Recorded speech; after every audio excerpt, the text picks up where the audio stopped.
আপনাদেরকে পুরো পুরো মিছিলটি দেখানোর চেষ্টা করছি। আমি যদি আমার সহকর্মী জুয়েল আছে আমার সঙ্গে, তিনি দেখানোর চেষ্টা করছে। আমি একটি বিষয় পরিষ্কার করে রাখি যে যিনি ছাত্রদলের ভিপি প্রার্থী তিনি তিনি তিনি গিয়েছিলেন ঢাকা বিশ্ববিদ্যালয়ের যিনি টিএসসির যে জায়গাটি রয়েছে সবচেয়ে বড় কেন্দ্র, সেই কেন্দ্রে আসলে ঘুরতে গিয়ে সেই কেন্দ্রে গিয়েছিলেন, কিন্তু সেই কেন্দ্রে তাকে প্রবেশ করতে দেওয়া হয়নি। এরপর থেকে তিনি তার কর্মীদেরকে নিয়ে মিছিল নিয়ে তিনি আসলে এখানে এসেছেন। আপনারা দেখতেই পাচ্ছেন, শুধু তাদের একটি স্লোগান, সেটি হচ্ছে ঢাকা বিশ্ববিদ্যালয়ের প্রশাসনের ভোট চোর, এরকমই একটি স্লোগান দিচ্ছেন। এছাড়া ছাত্র শিবির অর্থাৎ শিবিরের বিরুদ্ধেও তারা কয়েকটি স্লোগান দিচ্ছেন। আমি যদি একটু দেখানোর চেষ্টা করি, তারা কিন্তু এই মুহূর্তে সিনেট ভবনের দিকে প্রবেশ করছে এবং সেখানে গিয়ে হয়তো তারা একটি সংবাদ সম্মেলন করার কথাও রয়েছে। আমরা যতটুকু জানতে পেরেছি, একটু আগে শিবির প্রার্থী তিনিও একটি সংবাদ সম্মেলন করেছিলেন। এরপর সেখানে সংবাদ সম্মেলনের হয়তো তিনিও করবেন, এমনটাই আমরা জানতে পেরেছি। তবে এখন পর্যন্ত যে মূল বিষয়টি সেটি হচ্ছে যে তিনি দুপুর থেকেই বলে আসছিলেন যিনি সেখানে ভোট কারচুপি একটি সম্ভাবনা রয়েছে, এবং তিনি আজকে যখন তিনি এসেছেন, তিনি যে মূল কেন্দ্রে অর্থাৎ যে বড় কেন্দ্রটি, যে 5,600 ভোট সেইখানে ভোটার রয়েছিল, সেই কেন্দ্রটিতে তিনি এসেছেন এবং সেই কেন্দ্রে এসে তিনি এখানে এসে প্রবেশ করার বারবার চেষ্টা করেছিলেন। শুধু তাই নয়, তিনিই নয়, অনেক গণমাধ্যম কর্মীও সেখানে প্রবেশ করার চেষ্টা করেছেন এবং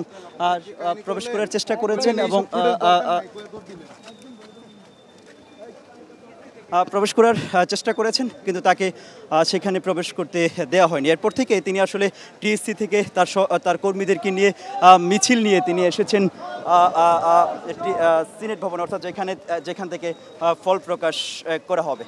তবে আরেকটি বিষয় জানিয়ে রাখি, সেটি হচ্ছে এখন পর্যন্ত তিনি দুপুরবেলায়ও একটি অভিযোগ তুলেছিলেন যে ভোট কারচুপির, এবং শুধু তিনিই নয়, তিনি ছাড়া আরও কয়েকজন আসলে অভিযোগ তুলেছিলেন, এবং সেই অভিযোগের প্রেক্ষিতে এখন তিনি আসলে তার স্লোগান নিয়ে এবং তার কর্মীদেরকে নিয়ে স্লোগান নিয়ে তিনি এখানে এসেন। এখন তারা সিনেট ভবনের দিকে যাচ্ছেন, অর্থাৎ সিনেট ভবন, সব কেন্দ্রের ফলাফল এই সিনেট ভবনে আসবে, সেখান থেকেই আনুষ্ঠানিক ঘোষণা করা হবে এবং হল প্রার্থী এবং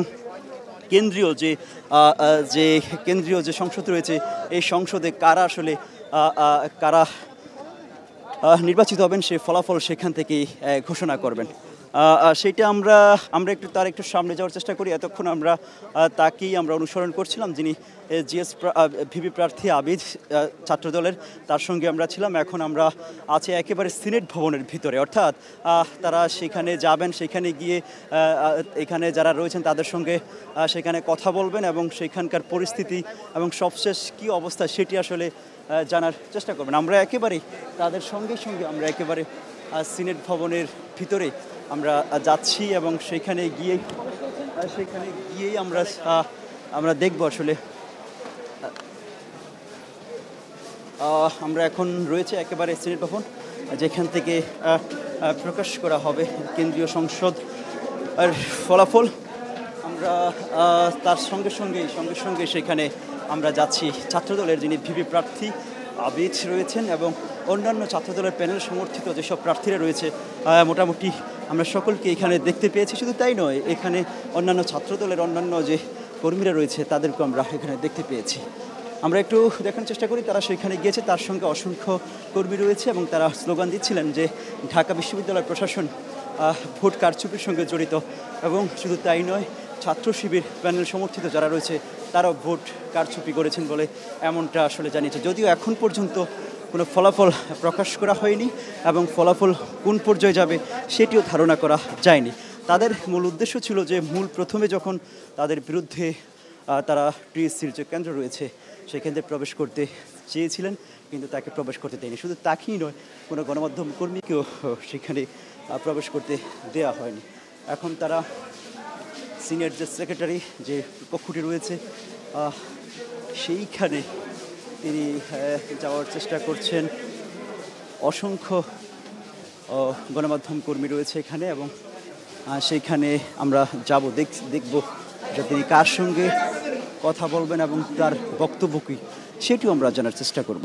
আমরা এই মুহূর্তে আমরা ভিতরে প্রবেশ করার চেষ্টা করছি। আমরা একটু দেখানোর চেষ্টা করব যিনি প্রার্থী, ছাত্রদলের প্রার্থী, তিনি আসলে সেখানে গিয়ে কী করবেন সেটিও আমরা বলার চেষ্টা করব। আমরা এই মুহূর্তে আসলে ভিতরে প্রবেশ করার খুবই দুরূহ ব্যাপার হয়ে দাঁড়িয়েছে। আপনাদের একটু তথ্য জানিয়ে রাখি, সেটি হচ্ছে যে মূল পেছনের গল্পটা যদি আমরা একটু বলার চেষ্টা করি, যে টিএসসিতে আবিদ এবং যিনি ছাত্রদলের প্রার্থী তিনি বারবার প্রবেশ করার চেষ্টা করেছেন, তাকে সেখানে প্রবেশ করতে দেওয়া হয়নি। শুধু তিনিই নয়, কোনো গণমাধ্যম কর্মীকেও সেখানে প্রবেশ করতে দেওয়া হয়নি। এরপর তিনি ঘণ্টাখানেক সেখানে অবস্থান করেছিলেন এবং বারবার চেষ্টা করেছিলেন, রিটার্নিং কর্মকর্তার সঙ্গে কথা বলেছিলেন, বারবার চেষ্টা করে সেখানে প্রবেশ করার চেষ্টা করেছিলেন, সেখানেও তিনি প্রবেশ করতে পারেননি। এরপর সেখান থেকে তিনি সিনেট ভবনে আসেন এবং তার কর্মীরা যারা রয়েছে, ছাত্রদল কর্মী এবং তার প্রার্থীরা, ছাত্রদল মনোনীত যে প্রার্থীরা রয়েছে, তার সেই প্রার্থীরাও সমর্থিত প্রার্থীরাও সেই মিছিলে ছিল। মিছিলে কয়েকটি স্লোগান তারা দিয়েছে। প্রথম স্লোগানটি ছিল যে বিশ্ববিদ্যালয় প্রশাসন ভোট কারচুপির সঙ্গে জড়িত, এমন একটি স্লোগান দিয়েছে। এর পাশাপাশি ছাত্র শিবিরও ভোট কারচুপির সঙ্গে জড়িত এমন একটি স্লোগান দিয়েছে। এরকম বেশ কয়েকটি স্লোগান দিয়ে তারা সিনেট ভবনে আসছে। আমরা এখন যে জায়গাটিতে আছি সেই সিনেট ভবনেই কিন্তু মূল ফলাফল ঘোষণা করা হবে এবং সেখান থেকেই কিছুক্ষণ পরে প্রত্যেকটি কেন্দ্র থেকে এখানে ফলাফল আসবে এবং এখানে যোগ করে তারপর আসলে সেখানে ঘোষণা করা হবে কে আসলে সেখানকার মূল প্রার্থী রয়েছে, সেই বিষয়টি তারা সিদ্ধান্ত জানাবেন এখানে।